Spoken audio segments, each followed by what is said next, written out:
Pues con motivo del Día Internacional contra la Violencia Machista, la Casa Vecinal no deja de denunciar la violencia contra las mujeres. Violencia ejercida de muchas maneras: asesinatos, violaciones, amenazas, acoso laboral, toda una serie de comportamientos que se plasman en un trato absolutamente desigual y violento hacia nosotras. Esta vez, acompañada nuevamente por Laura Urbina, presentaremos el taller de prevención de la violencia machista en las aulas. Un aspecto de esta cruda e insostenible realidad que queda muchas veces en un segundo plano. Sabemos que esa violencia pasa por numerosos estereotipos y creencias que desde la infancia y adolescencia se incrustan con una fuerte capa de contenido ideológico machista, afectando gravemente a la forma de relacionarse entre chicos y chicas, asumiendo pensamientos y conductas deplorables. De esto queremos hablar hoy con Laura Urbina. Laura es profesora de matemáticas de secundaria en un instituto público. Comenta que de no haber sido profesora le hubiera gustado ser bailarina. En el año 2015 resultó ser finalista del certamen literario para docentes del Museo Nacional del Prado, despertándose para ella una pasión dormida, la escritura. En 2016 publicó el libro de relatos 22-1, La crisis y 22 cuentos más. Recientemente ha presentado en la Casa Vecinal el libro Los sin refugio. Buenas tardes a todos y a todas, y os dejo con ella. Pues nada, buenas tardes y muchísimas gracias por venir, porque bueno, tenemos que ir volviendo a retomar las actividades porque hemos visto lo que ha pasado con el confinamiento, ¿no? La violencia no ha parado, al contrario. Yo voy a... la charla la he dividido en dos partes, ¿vale? En mi cabeza. Por un lado voy a contar un poco anécdotas que me han ocurrido en el aula, cosas que a mí se me ha ocurrido hacer con los alumnos, obstáculos que me he encontrado para hacerlas, un poco para que os llevéis la sensación de cómo es el trabajo del docente, ¿no? Y que un docente tiene que hacer muchas más cosas que explicar unos contenidos, yo creo. Y luego, con motivo del 25 de noviembre, yo preparé unos talleres para alumnos y alumnas de cuarto de la ESO sobre prevención del machismo. Y entonces os voy a hacer un taller, somos muy pocos, para hacerlo como se debería hacer, porque la idea es que comentáramos y analizáramos situaciones entre todos. Pero bueno, pero para que os hagáis una idea, ¿vale? Pues sería un breve de ese taller, ¿vale? Entonces, a ver, la primera pregunta que me hacen cuando voy a hablar de estos temas o cuando voy a presentarlos o incluso los alumnos es: ¿pero qué hace una profesora de matemáticas hablando de esto? Y yo, entonces la respuesta a esto es muy evidente. Los profesores tenemos unos contenidos que están marcados en la legislación y un currículum que tienes que cumplir. Es decir, en cuarto los niños tienen que aprender a factorizar un polinomio. Pero los elementos curriculares incluyen una cosa que son los contenidos transversales, que deberían de ser tratados desde todas las materias y desde todas las áreas. Desde luego, cuando viene el inspector, solo le preocupa qué pasa con los contenidos. Esto ya te da una medida de lo que valoran esos contenidos que parecen que están incluidos en la legislación, esos elementos transversales, para quedar bonitos, decorar o ser simplemente papel mojado y que ahí se queda. Porque a mí nunca me han dicho: oye, pero vosotros tratáis el tema de la igualdad a través de vuestra programación. O sea, jamás, ¿no? Y me diréis: ¿pero se puede tratar la igualdad en matemáticas? Que eso es otra cosa cuando les digo: bueno, tenemos que intentar utilizar un lenguaje más respetuoso en los enunciados de los problemas que proponemos a nuestros alumnos y alumnas. Me dicen: no, pero si nosotros hacemos matemáticas, nosotros es que hay cosas que no podemos hacer.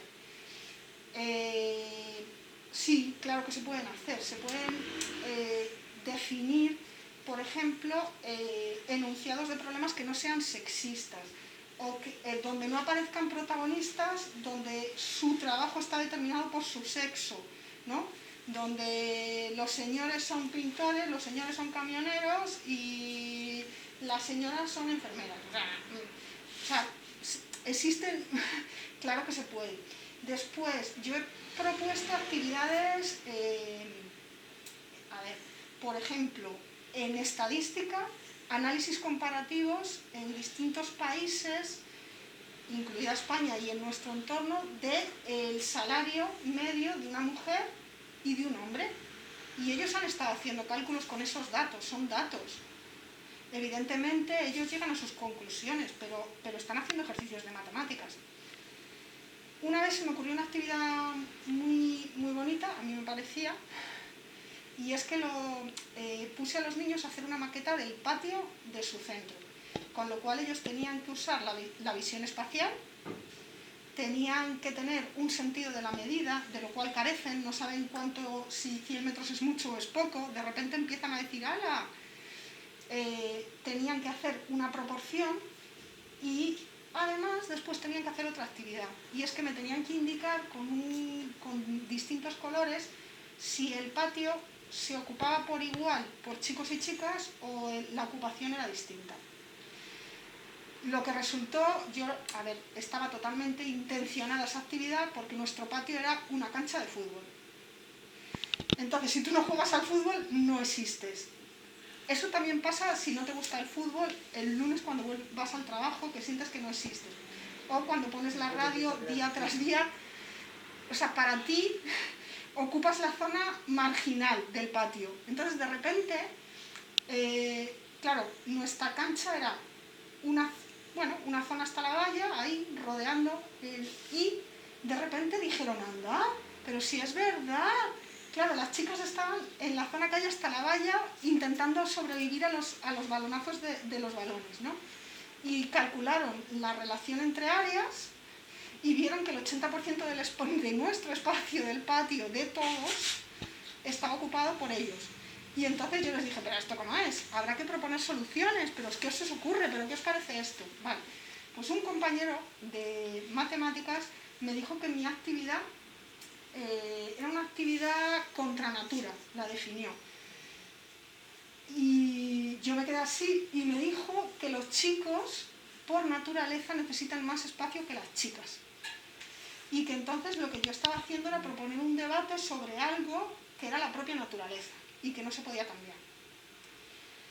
Bueno, lo digo también porque tenemos que tener en cuenta que a veces se confía en los docentes para contar ciertos elementos y lo mismo, están pensando que cuentan con un tipo de personas que no cuentan. Pero después, esto sería cómo se pueden tratar cuestiones relacionadas con la igualdad entre los chicos y las chicas en el aula y simplemente como docente de tu área de matemáticas, sin salirte de esas actividades, que es tu trabajo.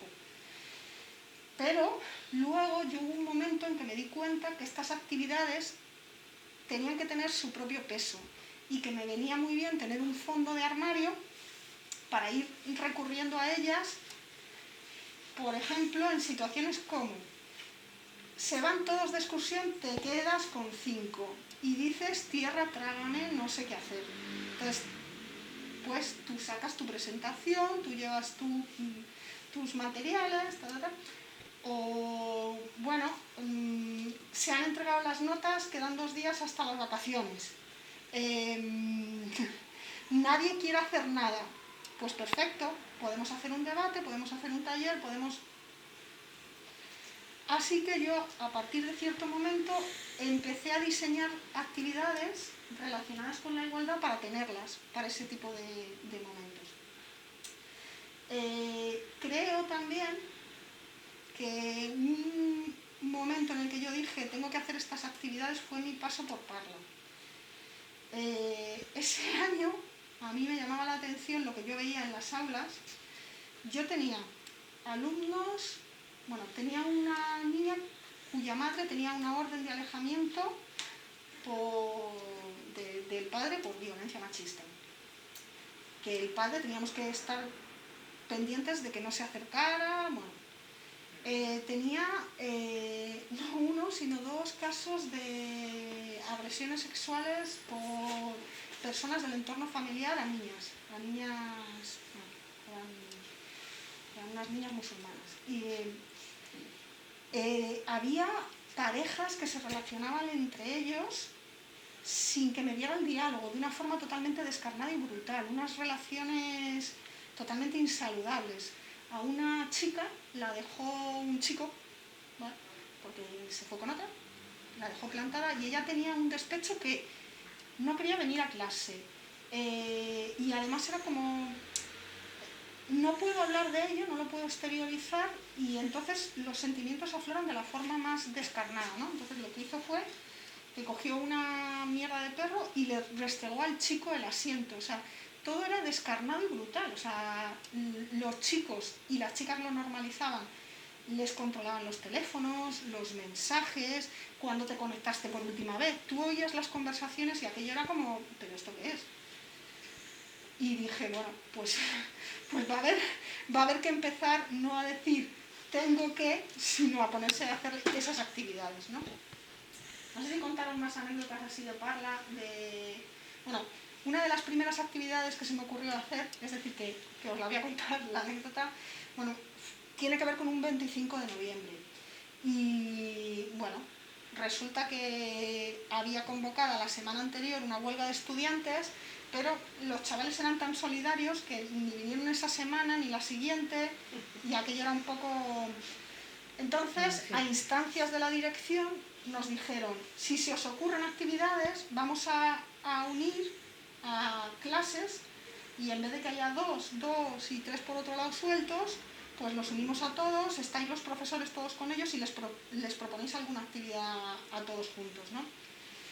A mí se me ocurrió, como estaba el 25 de noviembre ahí a la vuelta, pues proponer como actividad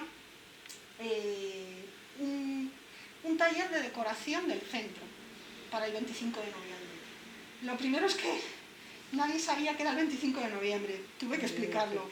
Me decían, ¿pero para qué? ¿Pero qué es eso? Bueno, después solamente se me apuntaron niñas. Se me apuntó un niño que vino a hablar conmigo y me dijo, mis amigos se han reído de mí y ya no voy a venir más. Estábamos pintando, haciendo póster, tal. Y luego de profesores solamente estuvo dispuesto a apuntarse, a sumarse al taller de decoración el profe de dibujo, que estuvo ahí de principio a fin. No sé si porque daba rienda suelta a una deformación profesional al arte o por una cuestión política, pero yo estaba encantada de no estar sola con aquellos niños. Pero bueno, era lo que había. Y nada, y esto que hay aquí es el molinillo que me regaló una chica después de una actividad que hicimos ese año, porque yo les propuse un juego de rol. Ese juego de rol consistía en que yo los citaba con papelitos en un recreo voluntariamente de la semana, y ellos venían, los que querían, y yo les contaba una biografía de una mujer. Entonces yo intentaba buscar mujeres que sintieran que tenían un conflicto que yo sabía que los podía traer. Por ejemplo, traté Nadia Comaneci y los problemas que tuvo con la alimentación, con la comida, por mantener el peso. Había, por ejemplo, mujeres migrantes. Y cada uno de ellos tenía que ir escogiendo una de estas mujeres para ir ampliando. Entonces, bueno, la niña que me lo regaló decidió ser Rosa Parks. Rosa Parks es la mujer negra que en la América de la segregación racial decidió no cederle su asiento a una mujer por el hecho de ser blanca, porque no comprendía que tuviera que haber asientos reservados para las personas de otra raza, ¿no? Entonces esta niña, bueno, la propuesta era, nosotros nos estuvimos relacionando con estas personalidades por el centro, cuando nos encontrábamos nos saludábamos con ese otro nombre, y la propuesta era ir creciendo cada vez más esas historias y elaborar una forma original de contarlas. Entonces esta niña lo que hizo fue un teatro y dramatizó la escena del autobús. Cuando ella terminó de dramatizar esa escena, y era una niña nigeriana, negra, y que había sufrido pues discriminación 50.000 veces, y para ella ceder el asiento tenía muchísimos matices, no significaba, era un asiento metafórico para ella. Cuando ella terminó esa escena, se echó a llorar, rompió a llorar completamente, ¿no? Y me regaló el molinillo después. ¿Qué más cosas así de actividades he propuesto? Pues a raíz del Museo del Prado que has comentado, me incorporaron en un grupo de trabajo relacionado con el arte. Entonces yo estaba haciendo análisis de cuadros desde una perspectiva de matemáticas, pero también de género, viendo qué imagen transmite el arte de las mujeres, ¿no? Y a raíz de eso pues salieron también trabajos con alumnas.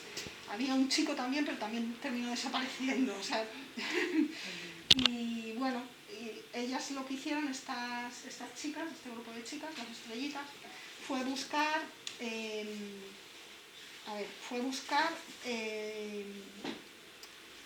similitudes entre mujeres pintoras y mujeres matemáticas que habían compartido un periodo y que se habían tenido que enfrentar a los mismos hándicaps por el hecho de ser mujer, ¿vale? Y ellas hicieron ahí su investigación, unas presentaciones muy chulas, y luego una actividad que yo estoy, particularmente contenta es con el taller. Entonces, el taller sobre prevención de violencia de género, como os comenté antes, estaba dirigido a alumnos de cuarto de la ESO, ¿vale? Lo que yo le pedí al director es que me dejara mucho tiempo con ellos. O sea, yo necesitaba, no esto que suena el timbre y se van corriendo, o que fuéramos agobiados. Entonces me dejó las 2 horas antes del recreo y aunque sonó la campana los chicos no se querían ir. La idea era irles proponiendo cuadros que ellos, que tienen una cultura visual para analizar imágenes, ellos que viven en el mundo Instagram, es tremenda, empiezan a analizar, y después yo iba sacando noticias de periódicos y ellos comentaban. La idea era generar un ambiente de diálogo, de debate, y que fueran bajando las inhibiciones. Porque el primero que interviene siempre es, pero es que ni machismo ni feminismo. El primero que suele intervenir es el chico. Es que estas actividades, es que ya estamos, es que a mí no me gusta ni una cosa ni la otra. Ese fue el primero que intervino. Luego siempre tienes una chica muy reivindicativa que va a hablar y está muy bien. Pero hay un núcleo de chicas que necesitan un tiempo. Y para mí lo importante era que estas chicas contaran sus experiencias, lo que ellas habían vivido como mujeres, a sus compañeros. O sea, yo no quería decir nada, pero cada una de estas chicas tenía argumentos para rebatir porque había vivido situaciones de violencia de distintos tipos, y se habían sentido amenazadas. Bueno, fueron destapándose, fueron hablando, y lo curioso es que al final terminaron hablando más ellas, aunque los que empezaron hablando fueron ellos, ¿no? Y bueno, salieron muchas cosas, y yo creo que muchas cosas que los chicos no se planteaban, ¿no? Entonces, mi propuesta es empezar a hacer el taller con vosotros. Yo no sé si se va a notar por dónde yo quería ir llevando a la gente, pero bueno, pero os voy a hacer las mismas preguntas que a los alumnos, prácticamente. Entonces yo empiezo como si fuera a dar la típica charla, ¿vale? Y luego, bueno, ya está. Entonces, ¿tú pasa? Lo primero es historia. Si os habéis dado cuenta, en los currículos el feminismo no aparece, no se estudia. Afortunadamente la nueva legislación habla de historia del feminismo, ¿vale? Y se va a estudiar en historia los logros que ha conseguido el movimiento feminista, y también se van a incluir las pensadoras feministas dentro del currículum de filosofía. Y a mí eso ya me parece que es un cambio sustancial. Entonces vamos a empezar a hablar de la historia del feminismo. Ya nosotros nos anticipamos a ese futuro de... Entonces, el feminismo es un movimiento muy, muy yo diría muy joven, como movimiento emancipatorio. Y se articula en una serie de periodos que se los conoce con un nombre de 3 letras, que es el chico que le ha sacado el móvil. Yo qué sé. Yo qué sé, profe, pero ojo. Yo qué sé, profe. Empieza por O. La. Hola. La ola, muy bien. ¿En qué ola estamos ahora? ¿Me toca a mí? Ah, no. Profe, yo siempre no, me tienes manía. Vale.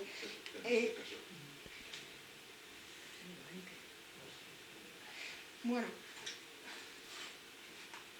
según los teóricos estamos en la tercera ola, ¿vale? La versión más canónica es que existe un protofeminismo, que es cuando el tema de los derechos de la mujer se pone sobre la mesa, y después hay una primera ola donde estarían los movimientos sufragistas, una segunda ola coincidiendo con los años 50, 60, que hablaría más sobre reproducción, y se supone que ahora estamos en una tercera ola, que sería donde el árbol ha hecho así, las ramas hay... Vale. Entonces, el protofeminismo se sitúa aquí, en 1789. Esta es una fecha muy fácil de recordar. 1 y luego 7, 8, 9, que ocurrió la Revolución Francesa. La Revolución, muy bien. El chico del móvil. No es para que le vea a la tecla. La Revolución Francesa, muy bien. ¿Y qué pasa en la Revolución Francesa? Yo creo que es el fin de los antiguos regímenes y es, yo creo que el momento en el que podemos considerar que germinan nuestras actuales democracias. Y una de las cosas muy importantes son los derechos humanos, aunque se hicieron a imagen de la Constitución americana, con la emancipación. Entonces, cuando se publican y se realiza esa declaración se llamaba los derechos del hombre y del ciudadano. Es decir, eran los derechos del hombre y del ciudadano. ¿Vale? Eso quiere decir que las mujeres que habían puesto sus cuerpos para la toma de la Bastilla, o las que se habían manifestado para ir hasta Versalles, para pedirle al rey, oiga usted, que no nos suban el pan, que lo regulen los precios, porque no hay... Se les había completamente desposeído de su dimensión política a las mujeres, ¿no? Con lo cual vamos a tener teóricas que, por ejemplo, en la propia Francia, Olympia de Gauss, publica a imagen y semejanza una declaración de los derechos de la mujer y de la ciudadana. O en Inglaterra, Mary Wollstonecraft, publica la Vindicación de los Derechos de la Mujer, que es el espejo de Rousseau y de su Emilio, del compendio de cómo educar, que es una educación, una para los chicos, otra para las chicas, y a las chicas hay que educarlas ¿en qué? Pues hay que educarlas, pues bueno, que sepan tener una conversación interesante con el marido, que no se nos aburra, y sus labores propias, ¿no? Pero era una educación diferenciada, ¿no? Y entonces va a comenzar las olas. ¿Qué tienen en común todas las olas, chico de las olas? Se tiene tirria, señorita. O confianza, o estás enchufado. ¿Qué tienen en común las olas? Sí, ¿qué es una ola? Pues una ola, pues una acumulación de energía con cierta frecuencia, yo qué sé. Supongo que coincide con cambios de paradigma históricos, ¿no? Sí, yo creo que ese es el sentido en el que se pone, pero las olas también tienen una cosa, y yo creo que en el caso de los movimientos, sí, y cualquier movimiento feminista tienen otra componente, y es que toda ola moviliza una fuerza de reacción que intenta llevarla de vuelta, ¿no? Así que el nombre yo creo que está bien cogido. Nos vamos al siglo XIX, el ángel del hogar. En el arte prolifera la imagen de el ángel del hogar. ¿Qué es el ángel del hogar? Es una señora que no tiene dimensión pública ni política, porque donde tiene que estar es en su casa cosiendo. Hay un cuadro muy chulo donde está haciendo unos tarros de confitura, que está muy chulo y mola mucho hacer tarros de confitura. Lo que pasa es que solo puedes hacer eso. No puedes botar, no puedes... ¿vale? Entonces, era una imagen muy bucólica y como muy aderezada para poner en valor, pero para poner en valor que este es tu sitio. ¿Vale? A la figura del ángel del hogar también se la conoce como la jaula de oro. Era donde decían, nos quieren encerrar en nuestra jaula de oro. Entonces, tenemos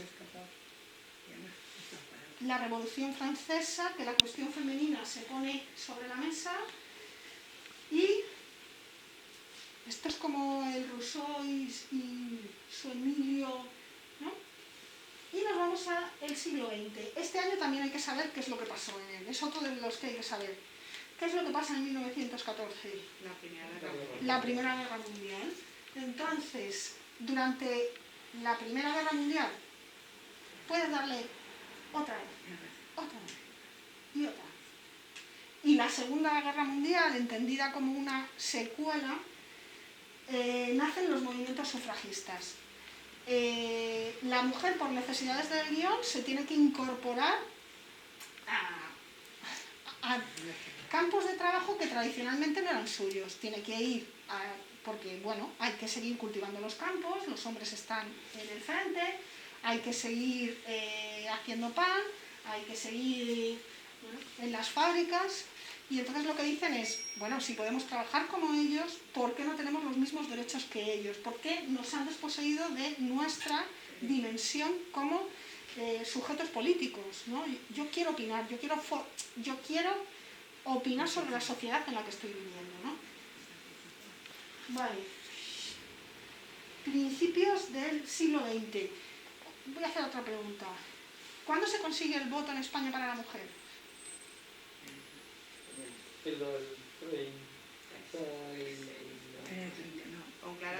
Con Clara Campoamor en el debate de Clara Campoamor, sí. 1931. Antes del 31. Sí, es antes del 31. Sí, cuando la Segunda República. Sí, sí. Pero,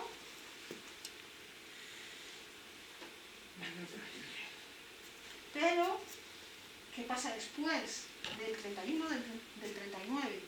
Tenemos aquí, esta es una imagen de la sección femenina, ¿vale? Que a mí me lleva un poco de vuelta. Aquí es un grupo de mujeres, bueno, donde van a ser formadas en lo que le corresponde, ¿no? Aquellos lugares donde triunfaron ideologías totalitarias tenían una imagen de la mujer semejante a esta imagen de la mujer, ¿no? Bueno, tenemos 8 de marzo del 2017, del 2018, la huelga de mujeres, las manifestaciones más grandes. ¿Qué está pasando después? ¿Qué está pasando con esa ola que está surgiendo? Bueno, el movimiento va para atrás. El movimiento va para atrás. Del aula. Y luego, bueno, esto yo me imagino que vosotros lo sabéis, no como mis alumnos de Parla, pero por si acaso, mañana lo que conmemoramos, el día que se ha escogido como Día de la Lucha contra la Violencia Machista, es el 25 de noviembre, porque es el día en que estas 3 hermanas aparecieron muertas en una simulación de un accidente. Esta cosa le gustaba mucho a Leónidas Trujillo, lo de hacer desaparecer a la gente y que todo pareciera... bueno, ellas eran 3 opositoras políticas al régimen de Leónidas Trujillo, el dictador de la República Dominicana. En el caso de Minerva concurren además otros elementos, y es que, no sé si habéis visto La Fiesta del Chivo, película, o leído La Fiesta del Chivo, libro. Leónidas Trujillo tenía un hobby que era abusar de su poder, porque se las gastaba como se las gastaba, y intentar sacar tajada y a ver a quién se ligaba, ¿no? Intentó ligarse a Minerva. Bueno, además que ella yo lo que he leído es que le dio la negativa incluso en público. O sea, con lo cual, bueno, a modo de información adicional y saliéndome un poco del tema, Leónidas Trujillo, cuando es asesinado por opositores, ¿vale? Y en su país no quieren tener los restos de ese dictador, de ese sátrapa. La familia pensó y estuvo en primera instancia en Francia, pero en Francia dijeron que tampoco lo querían tener enterrado. Y esta pregunta la vais a saber: ¿dónde está enterrado Leónidas Trujillo? No puede ser. Seguro que en España. Madre mía. Sí, bingo, ya lo sabéis. Claro, pues claro. Se lo traería, de recuerdo. Eran sus amigos, pero los amigos se han reunido después de muertos. Está en el cementerio de Mingorrubio, donde están ahora los restos de Esperanza. Sí, están ahí juntos, porque juntitos. como se llevan bien, Sí, pues llevan juntos, ¿a qué claro. separados? Que no lo quiere nadie, pues venga, que venga aquí para nosotros. Y ahora vamos a empezar a El analizar Paco era como Carita.